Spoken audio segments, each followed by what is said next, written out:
Hey everyone, Happy New Year, and we want to say Happy New Year and welcome to the very first Radiotopia Presents of 2024.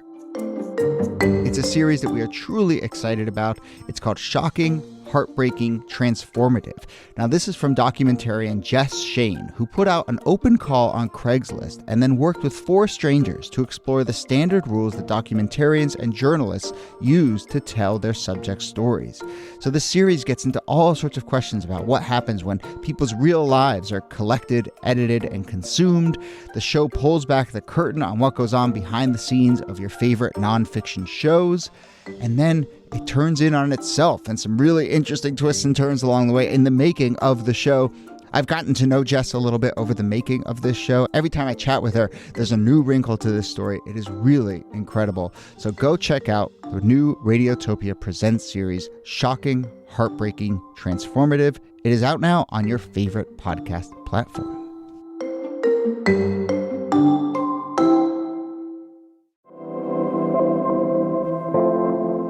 Hello and welcome to This Day in Esoteric Political History from Radiotopia. My name is Jody Avergan. This day, October 25th, 2002, 11 days before the 2002 midterm elections, Minnesota Senator Paul Wellstone died in a plane crash in Eveleth, Minnesota. The senator's wife, Sheila, their daughter, Marcia, and 3 staff aides were also killed, along with the pilot and co-pilot of that small plane that crashed. Wellstone had served 2 terms as senator of Minnesota, was running for his 3rd in a close race in a very interesting 2002 midterm election. We've wanted to talk about Wellstone for a while on this show. We've received a bunch of emails from folks asking us to talk about Wellstone, so thank you for those. To my mind, Wellstone kind of a forgotten figure for many in Democratic politics, but someone who had a big impact in the 90s and the 2000s and beyond. And we'll talk about sort of the legacy of politicians like Paul Wellstone. Here to do that, as always, is Nicole Hemmer of Columbia. Hello, Nikki. Hello, Jody.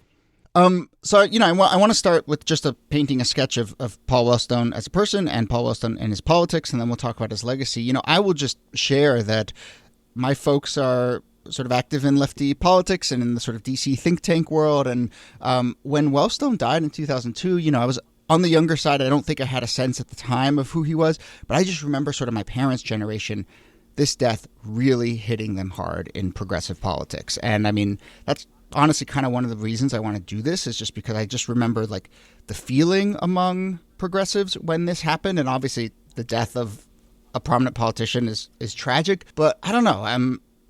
What is your sense of kind of how he mattered, or why there was this sort of deep affection for Wellstone? Well, I will say I also don't have a strong memory of this moment. I was a little too young, but I was texting with a friend who's a little older this morning. And when I said we'd be talking about Wellstone, he texted back the crying emoji.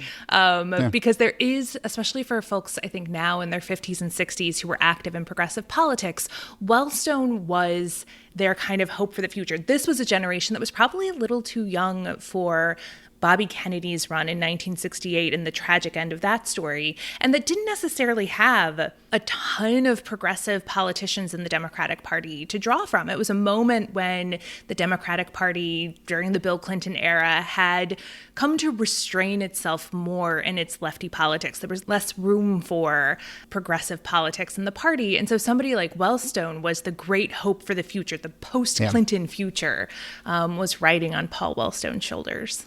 Yeah, and I think that sense, I mean, obviously when someone dies relatively young, you always have that sense of what could have been, that loss. But yeah, that's the feeling I got, just this what could have been. We lost someone who who I think a community that felt, as you said, under siege a little bit, or didn't have its real lane in the 90s, lost its champion. So let's talk about that. And I guess, we can do it as Wellstone's political career, but then also how that reflects progressivism, especially in the 90s. He was one of few senators who opposed both Iraq wars. And it was kind of one of the last things he did. Obviously, the 2002 midterms happening in the wake of 9/11, as we were heading to war with Iraq. He was a very vocal opponent of that, but he had been a vocal opponent of the first Bush's efforts in Iraq as well. What other things are part of his political legacy? So I think it's important to understand how he came up, because he fits in this model of a kind of nerdy progressivism that had a real appeal. He had a PhD in political science. He was a college professor. He was a community organizer.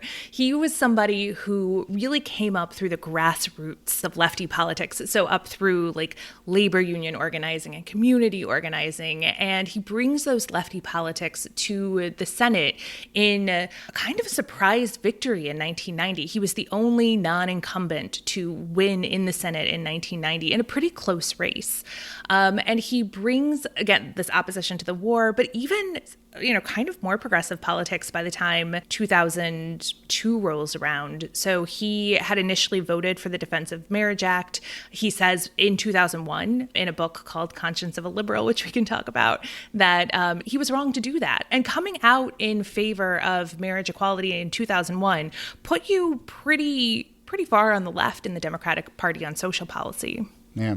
And then certainly trade issues. To my mind, when you think about the progressive movement throughout the 90s, I think a lot of it is really about trade. And, I think people forget now how strong there was, for instance, opposition to NAFTA, to sort of what was deemed neoliberal economic policies at the time, to the Clinton triangulation and the Clinton sort of neoliberal economic policy. I think he was certainly a vocal champion of that as well. Yeah, it's a real split in the Democratic Party that persists till this day, right? Like, right. You mentioned NAFTA, but we could also mention something like the Trans-Pacific Partnership, which really divided a Democratic Party between somebody like Barack Obama, who was pro sort of free trade policies, and people like, say, Harry Reid, who was the Senate minority leader, who came out pretty strongly against TPP because of his preference for more protectionist legislation. Yeah. And so what is your, maybe this is a naive question, but is it just that Bill Clinton was such an overwhelming figure? Bill Clinton obviously won 2 elections through triangulation famously, that we're only able to hold kind of one story of what Democratic politics are in the 90s, and so we kind of forget a little bit about this progressive wing? I mean, yes and no. There had been a move in the Democratic Party throughout the 80s and 90s to try to move it in this more neoliberal or this more centrist, moderate, triangulating direction. And you certainly had people who were still progressive stalwarts. I mean, you had people like Jesse Jackson. Wellstone would work on his campaign in the 1980s, who was kind of the leading edge for many Democrats of the progressive wing of the party. But it was in eclipse. And not just because of Clinton, but because of the entire sort of new Democrat, Atari Democrat framework or wing of the party. So let's do a little bit more on Wellstone himself, just a fascinating figure, and then, and his death. And then I do want to come back to some of this sort of political legacy of him. You mentioned he was sort of, what did you say, goofy a little bit? I mean, I think nerdy. That's... Yeah, a little nerdy at the time, and in his eulogies, and when people remember him, they often call him that happy warrior. I kind of think of him as a goofy warrior almost, and you watch videos of him. There's a lot of Bernie in there, right? There is a lot of this like goofy professor, but still very like passionate and fiery, but disarming in a sense. And it's a very, I know Bernie's from Vermont, but it's a very like northern kind of sensibility, I think of, and so it's not a surprise that he comes from Minnesota. But I mean, there is a sort of really compelling goofiness there. Yeah, I mean, you also kind of see it in Howard Dean as well, and another Vermonter.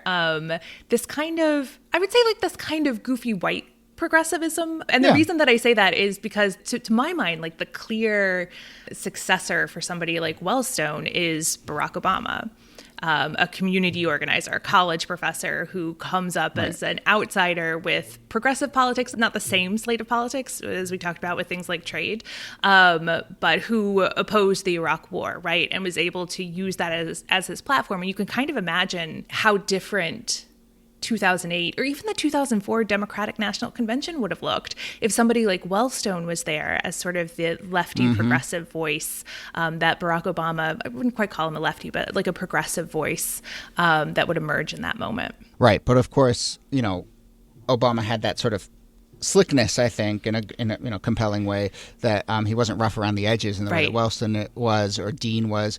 I think you're right. It's sort of a farmer's market-y kind of white professor type of thing. Though I will say Cornel West sort of embodies that to me too, and he's he's not white, but he has that sort of like shambolic, like papers falling out of his notebook kind of vibe to him.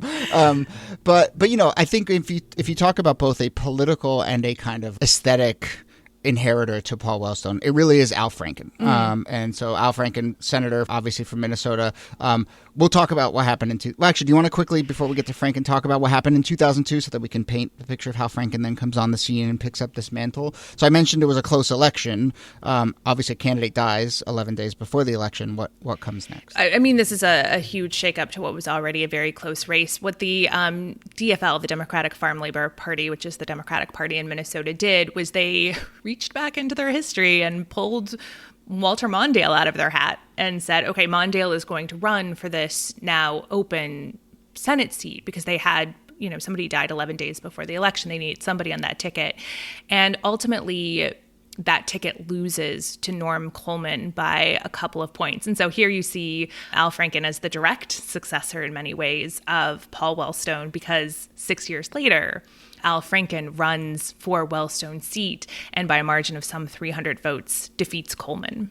Yeah, and people forget that Al Franken, 300 votes is pretty amazing. Maybe we'll find a time to do that. But in this 2002 race, right, the Republicans hold the Senate, and it's just a 2-vote margin, right? And again, there was no guarantee that Wellstone was going to win, but he was an incumbent. Incumbents have big advantages. He probably had a better chance than Mondale ended up having. So, I mean, it was a really close election. And I believe this was the last time, the 2002 in a midterm, that the party of the president ended up retaining both the House and the Senate, which just does not happen very often, right? Midterms famously are swing back in the other direction. So, razor thin all around, razor thin in Minnesota itself. So certainly this had a big impact. Yeah, I mean, even weirder than that, Jody, the president's party took the Senate. Oh, right. Of course. Yeah, flipped. Which is extremely rare because in midterm elections, the president's party almost always loses seats. And in this particular strange moment, a year after the September 11 attacks, there were very different politics at play in a way, and the Wellstone death just made this an even stranger election. Yeah. Okay, so one other thing about his death that I think we should mention, and it does bring us then to do a little bit on Al Franken, but there's this very interesting kind of story that's told about Wellstone's memorial service. So as I gather, it was obviously a big moment. There was a large memorial service. Tens of thousands of people were there. The entire kind of Democratic progressive movement was there to pay their respects, in addition to Minnesota politicians of all stripes, Republican, Democratic, all over the map. And a storyline emerged about this memorial service that it had become politicized. There were reports, and, help me talk through this, but there were reports that people had booed Republicans when they came up on stage. I think a couple speakers kind of said, let's win this election for Paul. What was, I hate to even call it controversial, but, what was the spun up controversy around his memorial as far as you can tell? If you want to take the hardest tack against it, you would say that they turned his memorial service into a campaign rally. This was the charge, that they were making overtly political speeches. Not surprising, like a week before the election, with a bunch of politicos who are speaking for somebody who is running a Senate campaign. Some Republicans who wanted to come weren't really invited because the Wellstone family said, no, we'd prefer you not be here. And there was even a moment, Jesse Ventura, who was governor at the time, which is a whole other episode in and of itself, was said to have been so disgusted at the politics at display that instead of filling Wellstone's seat with a Democrat, he fills it with actually one of the guy who ran the political party that he was a part of. You mean filling it for that small gap between when Coleman took over? Yeah, so there's like a 2-month gap Sure. where you need somebody in that seat, and he appoints the head of his political party to it. Right. So, in reading back about this, I mean, yeah, the so-called controversies were, as you described, a little, let's win this for Paul, I think someone said a couple times on the stand, and then Jesse Ventura getting disgusted. My basic take on this is if someone has devoted their life to politics, it makes sense to me to talk about politics at their memorial service. So, this charge of politicization just doesn't ring for me. Al Franken wrote a lot about this, and I think this was a real sort of moment for Al Franken in his political awakening, because he talked about how this to him was a moment where the move of using something politically when you complain about something being used politically kind of emerged. And you are, you track sort of conservative media. Is this this strikes me as a move, and both sides I think do it, but conservatives seem to have really picked up this notion of charging something as being politicized. And that, of course, is politicization in and of itself. Yeah, I mean, it's this idea that basically everything is political. So everything that your political opponent is doing is politicizing something. And this could be like talking about guns after something like the Sandy Hook massacre. It can be anything, right? The idea that you're speaking up in a moment that could be politically advantageous to you is going to be called politicizing it. And that assumption that every driver of a politician's actions is maximal political benefit. That's the baseline argument. And this is something that lives on in conservative media to this day. Not just that argument, but the Wellstone Memorial Service is something that Rush Limbaugh has talked about like in the last week. Really? Yes. People still talk about the Wellstone Memorial Service. Yes, as a sign of how nothing ever disappears in the Rush Limbaugh cinematic universe, huh? It's kind of amazing how you get these repeat hits over and over again. And I would think like most people don't actually remember anything about the Wellstone Memorial Service at this point, but it comes to stand in for not even death is something that Democrats will allow to be free from politics. That's the main underlying argument. And so as we are closing this particular political season where death has obviously been pretty central to the conversation. The idea that, Democrats just politicize everything has been a kind of closing argument on the right, which is why we're hearing about Wellstone. Yeah. So if we talk about Wellstone's successors or the people who picked up the sort of mantle of both his politics and his policy, Al Franken certainly, I think, comes to mind. Franken held that seat, but also talked a lot about Wellstone as someone who helped in his political awakening. Bernie Sanders, I think so as well. But when you look at some of the issues that we talked about earlier, free trade, labor unions, I mean, this is so much the story of 2016 that you can actually draw that strain, and it splits both in one direction, that kind of upper Midwest progressivism breaks towards Bernie Sanders, but then in the other direction, it absolutely breaks towards Donald Trump as well. And so I think this is just a reminder and a chance to sort of point that out, that maybe some of the folks who were Wellstoneites, maybe by 2016 would have found themselves voting for either Bernie or Trump. Yeah, I mean, it's entirely possible. That upper Midwest region is so interesting in terms of progressive politics. I mean, Minnesota has been punching above its weight for a very long time. People like Eugene McCarthy and Walter Mondale, Hubert Humphrey. But it also has had this sort of white populist conservative strain as well. And so I do think you see some really interesting political splits in the upper Midwest, which is why those states actually become so important in the 2016 election, right? Those thin marginal victories of not a huge number of voters, but enough voters who were swayed by trade policy, by racism, by sexism, by all kinds of things over to the Trump camp. There's a fungibility of politics there. And it would be interesting to find that Wellstone-Trump crossover voter. Yeah, I mean, there were certainly a lot of Obama-Trump crossover voters. I'm sure that exists. So as we start to wrap up, I mean, you did mention some of the interesting names that have come through Minnesota politics. I mean, it is quite a list of prominent politicians of many stripes, I think, from Minnesota. So, I don't know. Is it fair to say Minnesota is one of these states that appears to be kind of punching above its weight a little bit politically? I would say so. Certainly in the last 50 years, Minnesota has been churning out some national level politicians, and a lot of them have been in this progressive mold. But, we mentioned Jesse Ventura, a sort of progenitor to our reality television politicians, but also somebody like Amy Klobuchar, right? She's not that progressive. I would say that she's more in the new Democrat model than these kind of lefty progressive politicians, but she's been an outsized figure on the national stage in a way that I think speaks to the continued importance and power of Minnesota politics. Yeah. I mean, you just list off the, Humphrey, Mondale, McCarthy, Franken, Ventura, Wellstone, Klobuchar. Like, that's a healthy, group of people. Pretty good. Yeah. And I mean, certainly Wisconsin obviously has a deep political legacy as well. But I think it's sort of fascinating. I'm sure we'll get lots of letters from Minnesotans saying, you don't understand our state, or our state isn't punching above its weight. That is its weight. Okay, well, we will leave it there. I just want to say again, thanks to everyone who kind of wrote us about Paul Wellstone, and it took us a while to get to it, but we've had this on our list for a while, so we really do appreciate all the emails and suggestions, and you should keep those coming. Okay, Nicole Hemmer, thanks to you as always. Thank you, Jody. This Day in Esoteric Political History is a proud member of the Radiotopia network from PRX. Our producer and researcher is Jacob Feldman. Our other producer is Brittany Brown. My name is Jody Avirgan. Thanks again for listening, and we'll see you soon. This Reagan bloc administration can spend billions of dollars on Star Wars in space. It can spend that kind of money to grow food and feed the hungry right here on Earth.